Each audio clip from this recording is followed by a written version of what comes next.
은혜를 누리는 성도로 살아가게 되면 독립적으로 혼자 있는 게 아니죠. 반드시 어디로 부르심을 받죠? 교회로 부르심을 받습니다. 그리고 주님의 몸인 교회의 지체로 살아가게 됩니다. 자, 이것이 분명하면 모든 성도들 안에 비슷한 기대와 소망이 있게 돼 있어요. 그게 뭐냐면 내가 속해 있는 우리 교회가 좋은 교회가 되면 좋겠다 하는 겁니다. 자, 어떤 교회가 좋은 교회죠? 어떤 교회가 좋은 교회죠?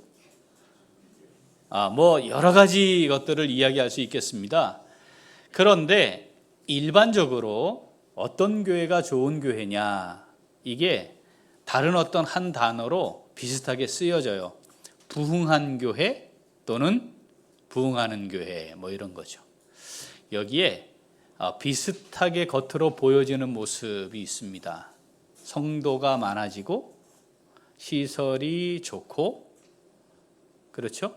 그리고 헌금도 풍성한 교회, 이런 개념들이 도입이 돼요.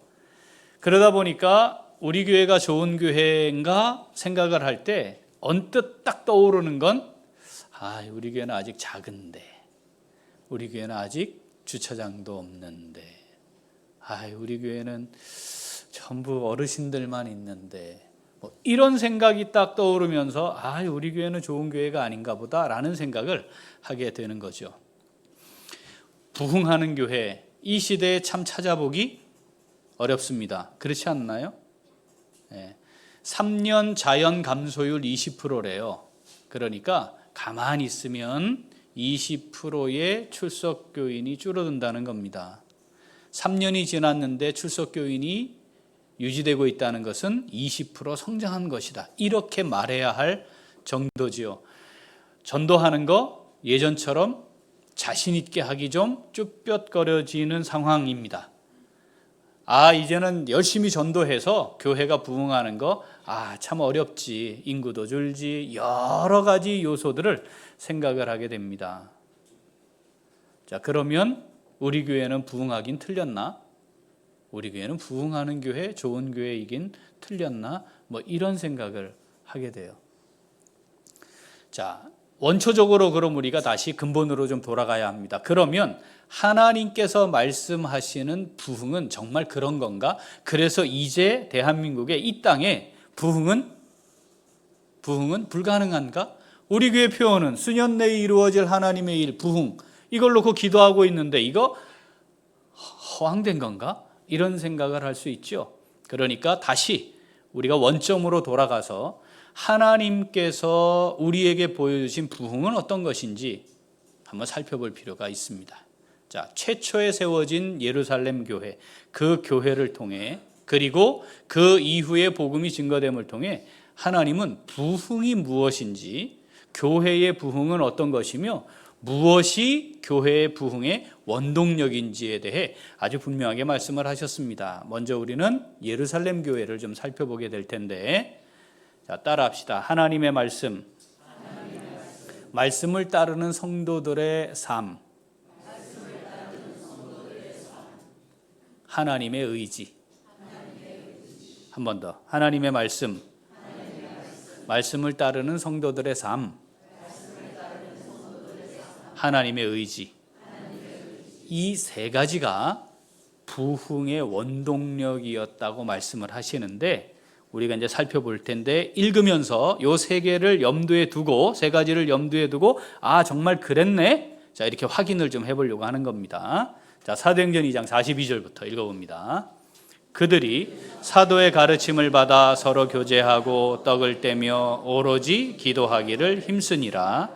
사람마다 두려워하는데 사도들로 말미암아 기사와 표적이 많이 나타나니 믿는 사람이 다 함께 있어 모든 물건을 서로 통용하고 또 재산과 소유를 팔아 각 사람의 필요를 따라 나눠주며 날마다 마음을 같이하여 성전에 모이기를 힘쓰고 집에서 떡을 떼며 기쁨과 순전한 마음으로 음식을 먹고 하나님을 찬미하며 또 온 백성에게 칭송을 받으니 주께서 구원받는 사람을 날마다 더하게 하시니라. 아멘. 세 가지가 다 들었어요. 사도의 가르침을 받았다. 성도들의 삶이 백성들에게 칭송을 받는 것이었다.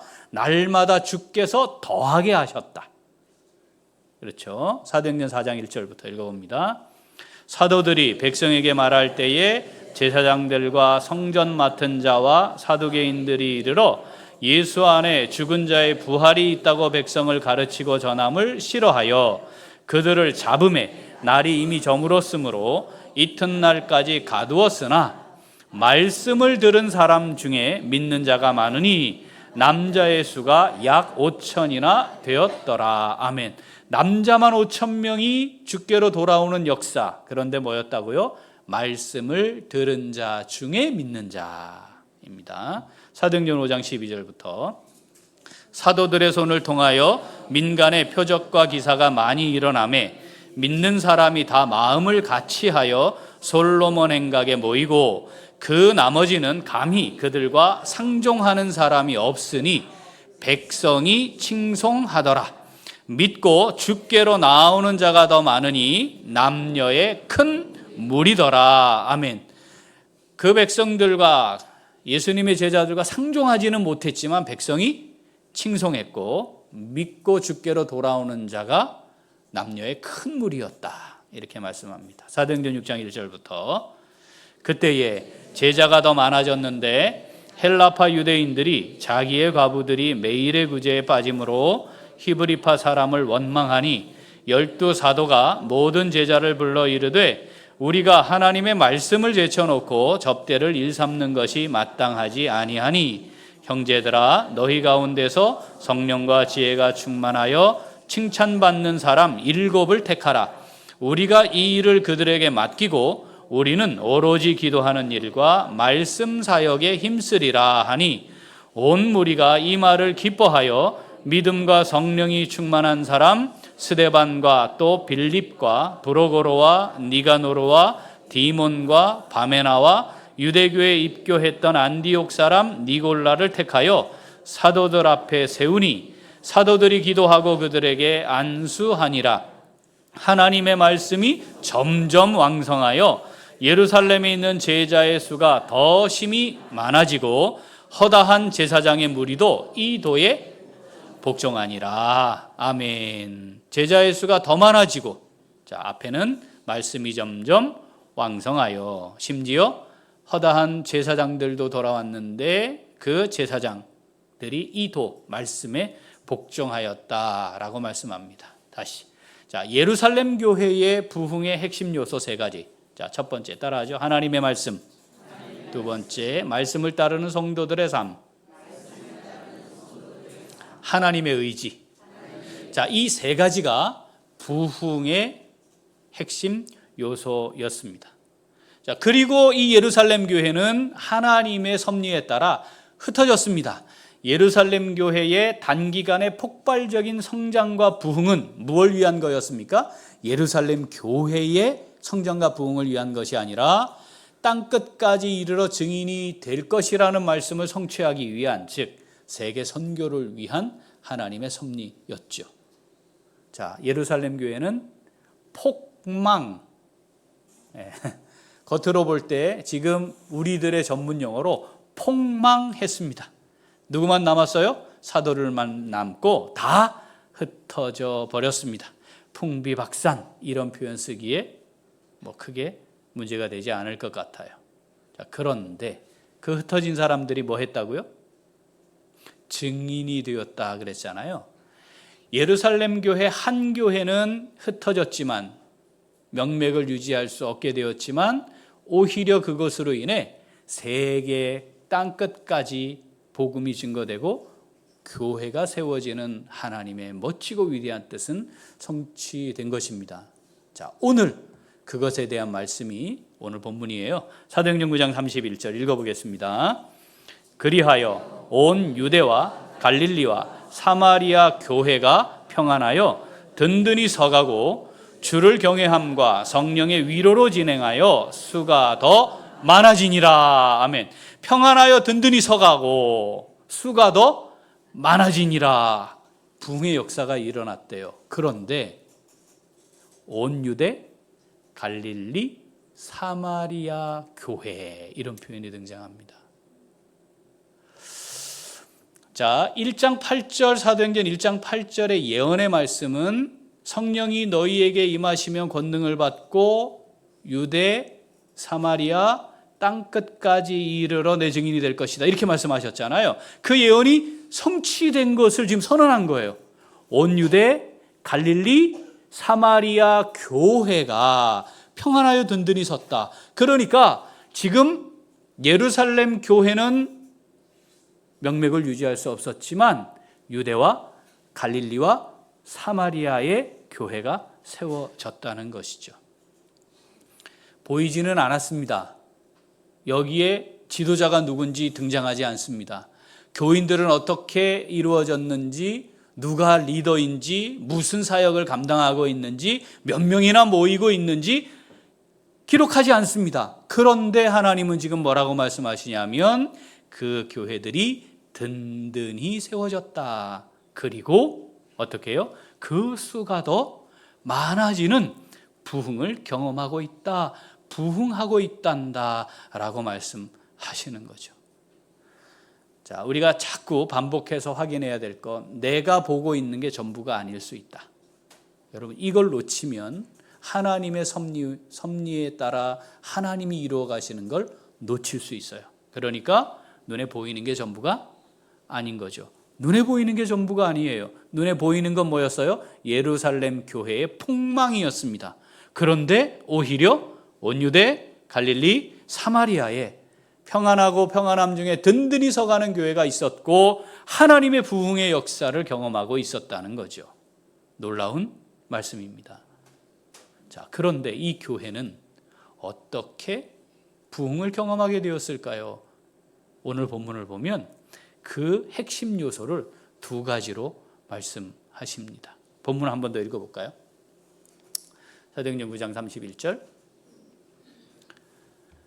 그리하여 온 유대와 갈릴리와 사마리아 교회가 평안하여 든든히 서가고 주를 경외함과 성령의 위로로 진행하여 수가 더 많아지니라. 아멘. 두 가지 뭐예요? 주를 경외함 그리고 성령의 위로로 진행함이에요.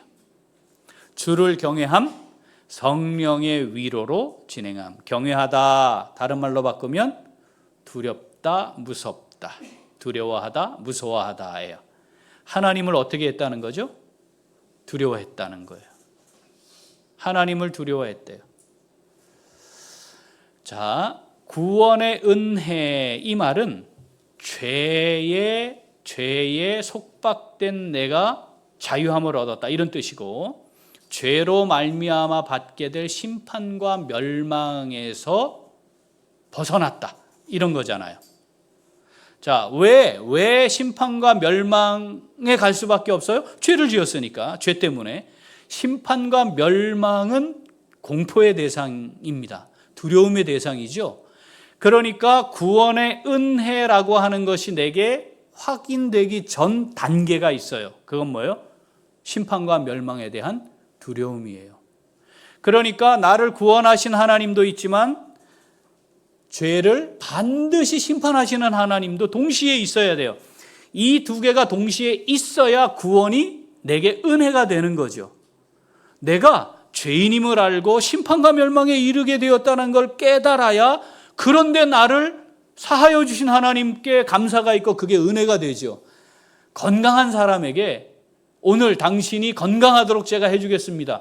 별로 느낌이 없잖아요. 그런데 고치기 어려운 병에 걸린 사람인데 그 병 고쳐주겠습니다. 그러면 감격적으로 그게 다가오는 것과 똑같습니다. 그러니까 구원의 은혜를 내가 받았습니다 라고 하는 말은 심판과 멸망에서 자유함을 얻었습니다라는 말과 같고 그래서 사랑의 하나님이 나를 구원하셨습니다 라고 하는 표현은 제가 두렵고 떨림으로 하나님 앞에 있습니다라는 말과 같은 말이에요. 그러니까 신앙생활을 한다는 말은 주님을 경외한다는 말과 같습니다. 주님을 사랑한다는 말과 주님을 경외한다는 말이 같은 의미인 거죠. 두려움의 대상입니다. 두렵습니다. 경외해야 합니다. 어떤 자세로 그 앞에 있어야 해요? 겸손하죠. 엎드려야지요. 나를 낮추죠. 하나님 앞에서 겸손하지 않은데 하나님 경외합니다. 뻥입니다. 그럴 수 없습니다. 주를 경외한다는 말은 어떤 의미예요? 주님을 따른다는 말이죠. 주님의 말씀을 허투루 듣지 않는다는 겁니다. 주님을 경외한다는 말과 주님의 말씀을 정말 진지하게 경청하고 그 말씀을 따라 살아갑니다라는 말이 같은 의미인 거죠. 그러면 온 유대, 갈릴리, 사마리아 이 교회들이 평안함 중에 든든히 서면서 어떻게 했다는 거예요? 주님의 말씀에 절대 복종하였다입니다. 이게 주를 경외하였다. 부흥의 원동력은 하나님의 말씀에 복종하는 겁니다. 이걸 놓치면 부흥은 없어요. 사람이 많이 모여도 시설이 아무리 좋아져도 부흥이 아닙니다. 하나님이 주시는 부흥이 아닌 거죠. 두 번째, 그렇게 주를 경외하는 사람은요, 하나님 앞에 언제나 겸손히 엎드리게 되어 있어요. 함부로 할 수 없잖아요. 하나님을 두려워하는데 어떻게 그럴 수가 있어요? 자, 그래서 겸손히 엎드립니다. 바로 그때 성령께서 위로하시는 거죠. 내가 안다. 예, 내가 알아. 네 마음 다 알아. 괜찮다. 야, 다시 해보자. 힘내자. 이게 위로예요. 그런데 이 하나님이 우리에게 주시는 이 구원의 놀라운 비밀을 알지 못하는 사람들은 주를 경외함을 잃어버려요. 그거는 관심이 없어요. 그럼 뭐만 자꾸 남아요? 뭐만 남아요? 사랑하시는 하나님만 자꾸 남아요. 그래서 경거망동하는 거예요.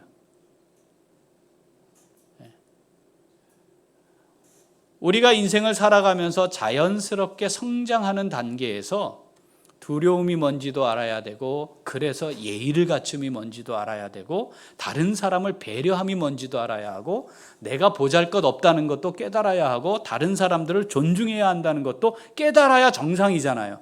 이게 사라지는 거예요. 뭐가 없으면? 하나님을 경외함이 없으면.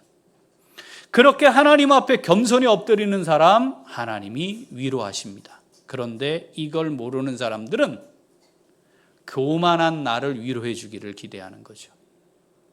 거만하게 하나님 앞에 살면서 위로받기를 원하는 거예요. 하나님은요, 회개하는 죄인은 위로하세요. 회개치 않는 죄인을 위로하시지 않습니다. 이게 원리예요. 주를 경외하는 사람, 내가 하나님 앞에 얼마나 부족한 사람인지 알고요, 두렵고 떨리는 하나님 앞에 겸손히 엎드리게 됩니다. 그러면 뭘 누릴 수 있게 돼요? 성령의 위로하심을 누릴 수 있게 되는 거죠. 온 유대, 갈릴리, 사마리아 교회에 주를 경외함과 성령의 위로하심으로 진행했다. 이게 바로 그 선언입니다. 위로 성경책에 보면 표시가 되어 있어요. 반괄호 1, 그리고 그 1 밑에를 가보면 후원이라는 말로 되어 있어요. 그러니까 성령의 위로, 이게 성령의 후원. 다르게 표현하면 격려, 지지, 격려 이런 거예요. 하나님 앞에 겸손히 엎드려 하나님 제가 얼마나 부족한지요, 얼마나 보잘것없는 자인지요, 얼마나 연약한지요, 참 제가 이렇습니다. 엎드릴 때 성령께서는 어떻게 해요? 내가 다 안다. 내가 다 안다. 네가 그런 것 알고 내가 부른 거야. 그렇지, 다시 시작하자. 다시 해보자. 네가 하는 게 아니고 내가 하는 거잖니? 너는 능력 없어도 괜찮아. 내가 능력이 있으니 우리 다시 해보자. 예, 할 수 있어. 내가 너와 함께 할게. 이게 성령의 위로하심이죠. 너의 그 마음속 깊은 곳에 있는 상처, 아픔 내가 다 한단다. 예, 그런데 거기에 머무르지 마라. 내가 너와 함께 하지 않니? 우리 다시 일어나자. 그리고 나의 능력으로 함께하는 것 우리 이제 누리고 맛보며 우리 한번 다시 진행하자. 그것이 부흥의 원동력이었다고 말씀하시는 겁니다. 오늘 이 말씀을 우리에게 읽히시면서 하나님 오늘 우리에게 말씀하시는 거죠. 예, 너의 인생은 부흥하고 있는 거 맞지? 예, 내가 세우고 싶은 너희 교회는 부흥하고 있는 거 맞지? 너는 나를 경외함으로 내가 너에게 베푸는 참된 위로 가운데 걸어가고 있는 거 맞지? 우리에게 오늘 말씀하시는 거죠. 나를 경외함으로 나의 위로가 너에게 임하여 너의 삶이 부흥하기를 원하는 거야. 그게 나의 뜻이야. 예, 너를 향한 나의 뜻이 이거란다 말씀하시는 거예요. 우리 교회를 향해 동일하게 말씀하시는 거죠. 너희 교회가 네가 속한 교회가 네가 정말로 사랑하는 너희 교회가 그래서 부흥하면 좋겠다라고 말씀하시는 것입니다. 사랑하는 우리 귀한 식구들, 이 말씀 오늘 우리에게 주신 말씀인 줄 믿습니다. 자, 그럼 어떻게 해야 할까요? 어떻게 해야 할까요? 우리 같이 읽겠습니다.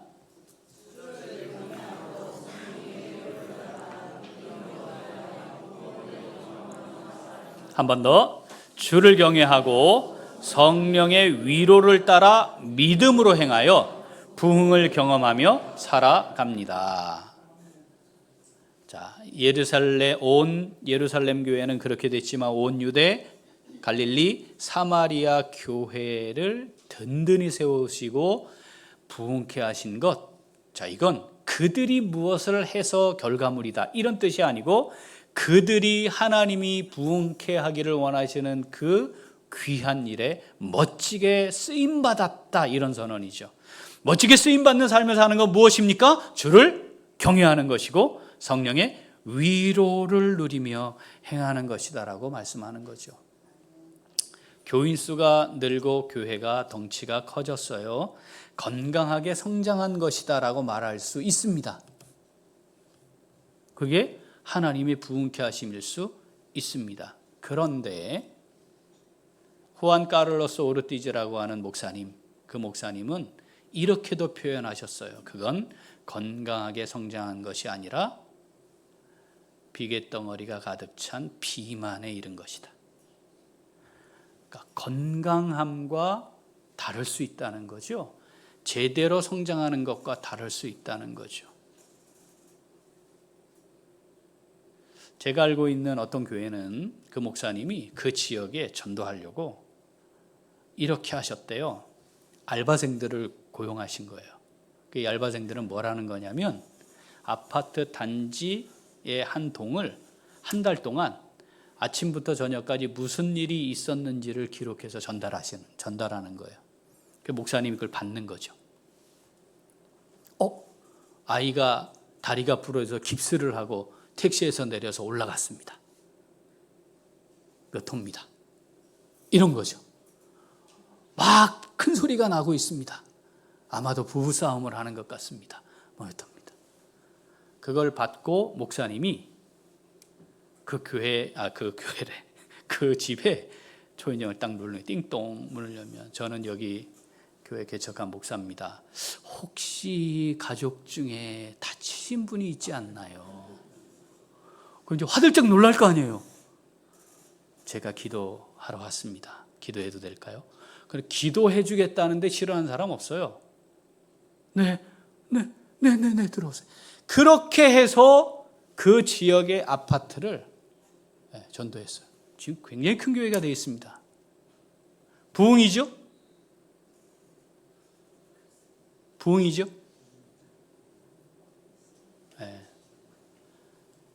자, 과정이 어떠냐? 우리가 이걸 비판하고 판단하자는 이야기를 하는 게 아닙니다.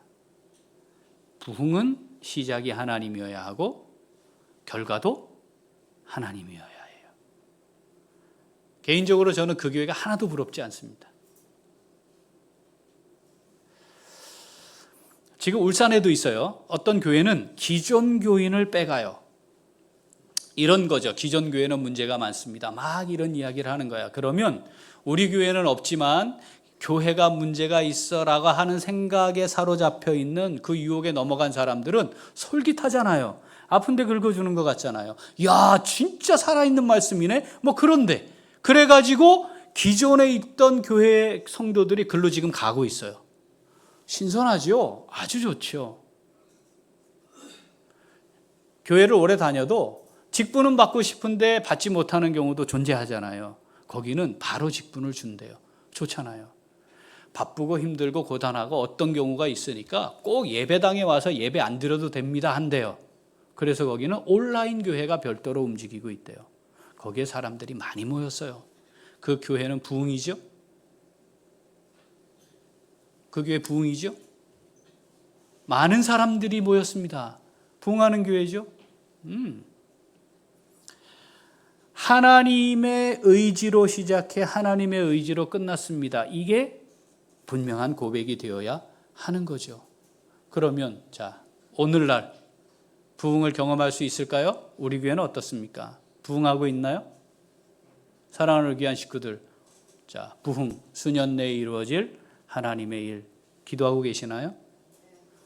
나는 주님을 경외함으로 성령의 위로를 경험함으로 하나님께서 작정한 귀한 영혼들 어떻게 하든지 하나님 앞에 나와 구원받은 성도로 살아가기를 간절히 원함으로 기도하고 있나요? 그런 대상들 계속 품고 있나요?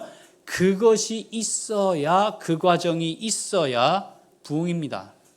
하나님의 부흥케 하심을 맛볼 수 있습니다.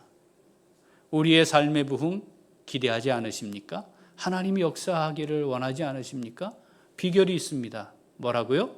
주를 경외함과 성령의 위로로 진행하는 겁니다. 성령의 위로하심을 따라 믿음으로 행하는 것이죠. 예루살렘 교회의 부흥을 일으키셨던 하나님, 온 유대와 갈릴리 사마리아 교회들을 평안함 중에 든든히 세우시고 부흥케 하신 하나님, 오늘 우리가 믿는 동일한 하나님이신 줄 믿습니다. 그러면 우리도 부흥을 경험할 수 있는 거죠. 교회수가 많아지는 게 아니라고요.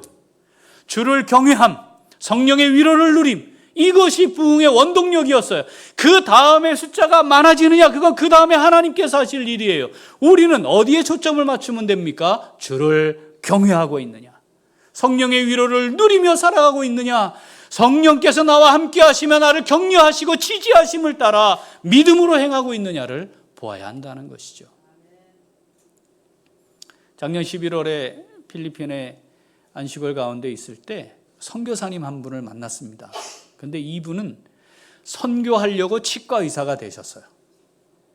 그래서 치과를 개원해서 짧은 시간에 돈을 모으셔서 필리핀의 아주 지방에 있는 작은 마을로 오셨어요. 필리핀은요, 의료 체계가 아주 낙후된 나라 중에 하나입니다. 그러니까 충치가 생길 수밖에 없어요. 물도 석회질이 많고 문제가 많으니까 충치가 생기면 뽑는 거예요. 그냥 보존 치료를 할 수가 없어요. 왜냐하면 병원을 계속 다니는 게 어려우니까. 이 선교사님이 여기에 착안을 해가지고 이동식 진료 기구 설비를 갖췄어요. 의자, 체어까지 다 있는. 그래서 이동하면서 진료를 하는데 한 번 다녀가면 뽑는 것밖에 방법이 없잖아요. 그러니까 이제 순회 진료를 하셨대요. 그래서 여러 군데를 정해놓고 계속 돌아가는 거죠. 그러니까 돌아가서 거기 또 가면 또 치료를 할 수 있으니까 보존 치료가 되는 거예요. 이게 그 땅에 있는 사람들에게는 정말 폭발적인 효과가 있었던 거죠. 그래서 전도가 됐어요.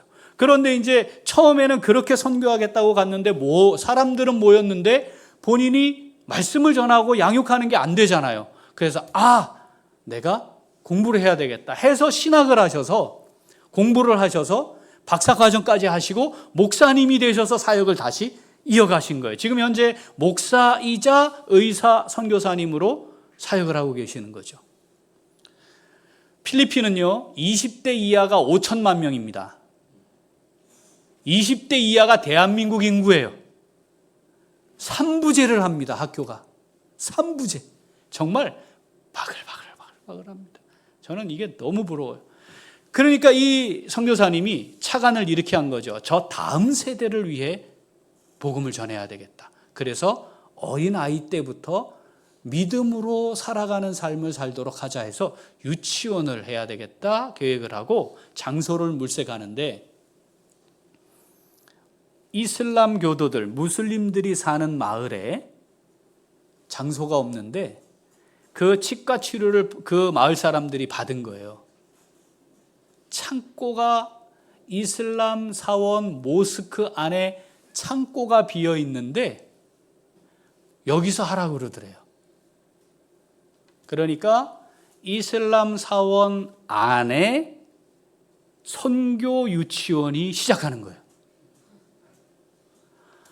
아니, 이게 상상이 되십니까? 저는요, 이게 그림이 안 그려져 가지고 그 선교사님을 몇 번, 아니 제가 그림이 안 그려집니다. 모스크 안에, 아니 이게 선교사님인 거 모릅니까? 아니 다 압니다. 아니 그러니까 모스크 안에 기독교 유치원이 시작을 한다. 아니 이게 어떻게 가능하냐고. 아니 근데 목사님, 가능했어요. 그리고 이 유치원의 원생 등록 자격은 반드시 엄마 아버지가 다 이슬람 교도여야 해요. 아니 이게 말이 되냐고. 네? 부부가, 엄마 아버지가 다 무슬림이어야만 이 유치원이 받아주는 거예요. 이건 망하지. 이게 어떻게 가능하겠어요? 현재 82명이에요. 그리고 30명 정도가 대기하고 있어요. 이게 잘 되니까 이제 그 창고 공간으로는 안 돼서 드디어 나와서 별도의 건물을 짓고, 그렇게 해서 복음이 증거돼 세워진 교회가 지금 현재 2개가 교회가 세워져 있는 거예요. 그 마을에. 선교사님들이 복음 전해서 교회 세워지는 거야. 그건 일상인데 이건 도무지 그림이 안 그려지잖아요. 그래서 제가 한국으로 들어오기 직전에 이 선교사님과 교제하게 된 바람에 거기 현장을 못 가봤는데 우리 센터에서 4시간 반을 가야 된대요. 그래서 제가 이번 세미나 때 가면 거기를 한번 직접 가서 보고 올 생각입니다. 하나님은 지금도 부흥의 역사를 하나님이 이루어가고 계십니다. 아니 이건 하나님이 하시는 일이라니까요. 일제 박해 시대에도 교회는 부흥했습니다. 공산당이 쳐들어와 전쟁을 하던 그 시대에도 교회는 부흥을 했습니다. 지금 부흥하지 못한다는 생각은 우리 생각입니다. 왜냐하면 부흥의 주체는 하나님이시니까. 핵심 요소는 뭐라고요? 주를 경외함과 성령의 위로. 우리 위로가 필요해요. 그런데 사람의 위로보다 더 확실한 위로는 성령의 위로하심이에요. 성령의 위로하심이 우리에게 넘칠 것이다. 내가 있지 않니? 정말 너를 위로할 거야. 이렇게 말씀하시잖아요. 그런데 우리는 자주 낙심해요. 사람의 위로가 없다는 것 때문에. 사람의 위로 필요합니다. 사람의 위로가 필요해요. 그런데 성령의 위로는 24시간 쉬지 않고 상황마다 나와 함께 하신다는 거, 우리 이거 놓치지 말아야 합니다. 그 위로가 진짜 위로입니다. 때로는 사람을 통해 우리를 위로하기도 하시죠. 그런데 말이죠, 하나님이 직접 우리를 위로하신다니까요. 야, 내가 다 알고 있어. 괜찮아. 그래, 너의 그 상한 마음 내가 너무너무 공감하고 있단다. 통감하고 있단다. 예, 내가 너와 함께 할 거야. 네 능력이 아니라 나의 능력으로 함께 할 거란다. 너 나하고 같이만 좀 있어주면 안 되겠니? 나와 함께 가주면 안 되겠니? 내가 끝까지 너 붙들고 갈게 라고 말씀하시는 거죠. 우리 인생의 부흥을 경험할 수 있게 되기를 소원합니다. 우리 교회에 멋진 부흥을 경험할 수 있게 되기를 소원합니다. 주를 경외함과 성령의 위로로 선한 이웃우리 교회가 부흥하였더라. 우리가 함께 꿈꾸며 기도하는 멋진 기도 제목이 될 수 있기를, 그리고 멋진 헌신이 우리에게 있기를 소원합니다. 아멘. 기도하겠습니다.